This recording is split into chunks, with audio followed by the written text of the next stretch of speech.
Se eu te perguntasse qual que é a diferença entre seita e culto, você saberia responder? A real diferença dessas duas práticas é que em um culto temos uma cerimônia feita por um grupo de fiéis para adorar ou venerar uma divindade com ritos, orações e às vezes oferendas.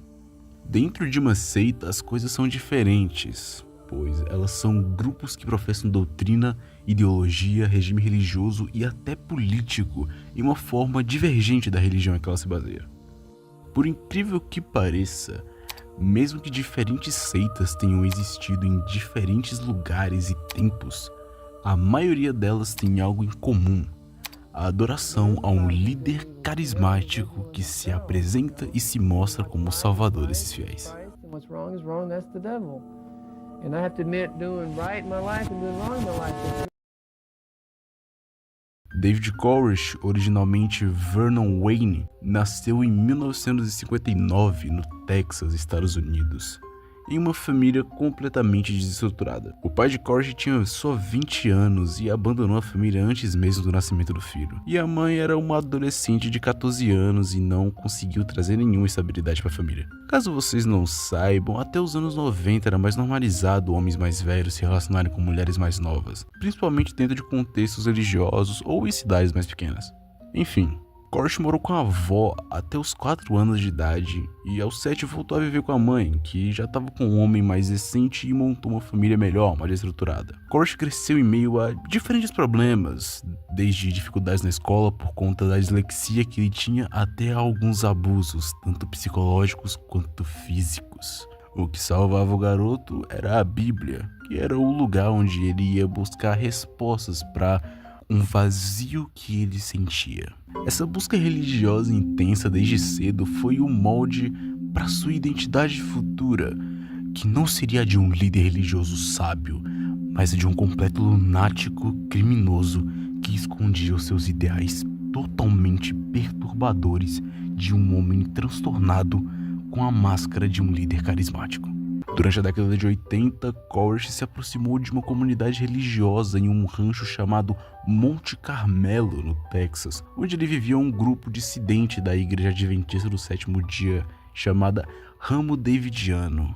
Para evitar confusão, é bom deixar claro que nessa época o nome de David Koresh ainda era Vernon Wayne, ou seja, o grupo não tem esse nome por causa dele. Foi dentro do Ramo Davidiano que Koresh conheceu Lois Roden, a idosa que era a líder espiritual da seita, que pregava uma visão completamente apocalíptica da Bíblia. Koresh se aproximou dela, implicando que era o escolhido para continuar a linhagem profética que Lois tanto pregava. Com a morte de Lois, o poder da seita ficou em disputa, e Koresh enfrentou George Roden, o filho de Lois, que também reivindicava o direito da liderança. O conflito desses dois rendeu uma troca de tiros dentro da comunidade em 1937. Conflito esse que Koresh venceu, então oficialmente mudando sua identidade de Vernon Wayne para David Koresh, o Messias ungido escolhido por Deus. No fim dos anos 80 para o começo dos anos 90, Koresh se tornou o líder absoluto do ramo davidiano.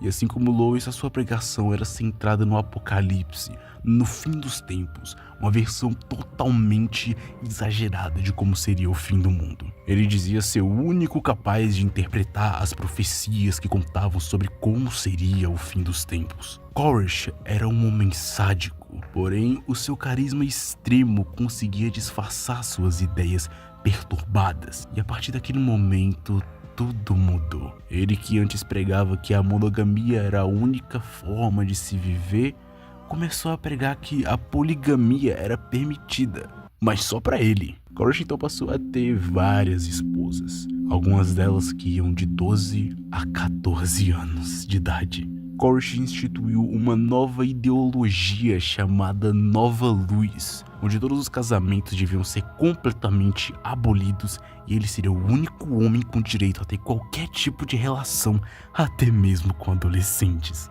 pois ele era o único que portava o sangue ungido por Deus, e ele era o único capaz de gerar uma nova geração que carregaria o sangue escolhido. Koresh começou então a pregar que ele tinha o direito de possuir 140 esposas, 60 delas como as suas rainhas e as demais 80 como suas concubinas. Não sendo suficiente esse Jack, filho de uma puta, ter criado um harém disfarçado como uma doutrina de seita, todos os fiéis deviam entregar todos os bens à comunidade. Além disso, lá dentro armas de fogo eram estocadas, tanto para defesa quanto para o que ele chamava de a batalha final, que era algo que ia chegar uma hora. Qualquer um que visse aquilo ia sentir uma repulsa vendo como as coisas eram, mas para os que estavam lá dentro, aquilo era como o reino de Deus na terra.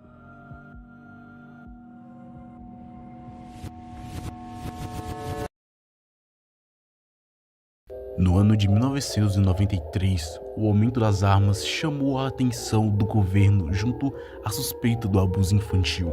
O ATF, Agência de Álcool, Tabaco e Armas de Fogo, uma agência de aplicação de lei do Departamento de Justiça dos Estados Unidos, organizou uma operação para investigar e prender Koresh. Em fevereiro do mesmo ano, uma tentativa de invasão resultou em um tiroteio. 4 agentes federais e 6 fiéis mortos. O FBI então assumiu a situação, iniciando um cerco de 51 dias no Monte Carmel. Durante esse período, Koresh gravava longos sermões, enviava mensagens e se via como uma figura central do Apocalipse. Ele pretendia se entregar assim que terminasse de escrever esses documentos religiosos que ele estava fazendo. Enquanto isso, uma fita de 2 horas foi gravada, mostrando como todos eles escolheram ser parte da seita por conta própria, quando na verdade as condições dentro da comunidade se tornavam cada vez mais insuportáveis e eles eram forçados a fingir que as coisas eram diferentes, sendo que crianças e famílias inteiras estavam presas, vivendo em uma constante tensão de que uma desgraça poderia acontecer a qualquer momento. Foi no dia 19 de abril de 1993 que os agentes decidiram avançar. Tanques lançaram gás lacrimogênico no edifício e um incêndio se iniciou, resultando na morte de 76 membros da seita, incluindo David Koresh. 17 dessas vítimas eram crianças e adolescentes, todas com menos de 17 anos de idade. Mesmo depois de morto, Koresh foi um nome que marcou para sempre a relação entre governos, seitas e liberdade religiosa nos Estados Unidos. E mesmo depois de todos os absurdos que esse desgraçado cometeu em vida, algumas pessoas ainda o via como um mártir que morreu defendendo a sua fé. Eu prefiro nem colocar em palavras o que eu penso pessoalmente sobre essas pessoas, pois eu não quero que meu vídeo acabe sendo derrubado. Voltando ainda mais no tempo, em 1931, também no Texas, nasce Marshall Hearst Applewhite Jr. Seu pai, também chamado Marshall Applewhite, era um pregador da religião presbiteriana. E se você, assim como eu, nunca tinha ouvido sobre isso antes, deixa eu explicar.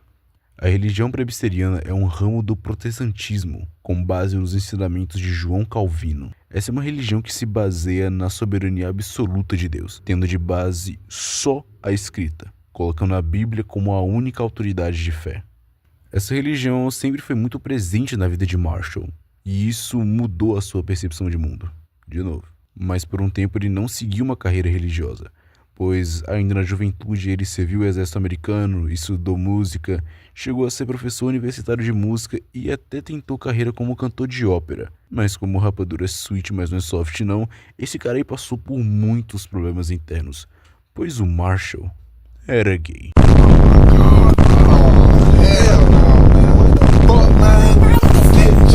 E se você não tá ligado, o que a comunidade LGBT sofre hoje era pior antigamente, pois na década de 50, ser gay era visto como doença, e em um ambiente religioso como o dele, pecado. Mas essa parte aí até hoje não mudou para algumas pessoas. Assim como outros gays da época, ele tentou se manter dentro do padrão. Casou, teve 2 filhos, mas no fim dos anos 60, do início para os anos 70, ele se divorciou, saiu da universidade que ele era professor e passou pelo luto da morte do pai. Foi uma sequência de desgraça atrás de desgraça. E a partir desse momento, tudo começou a desandar.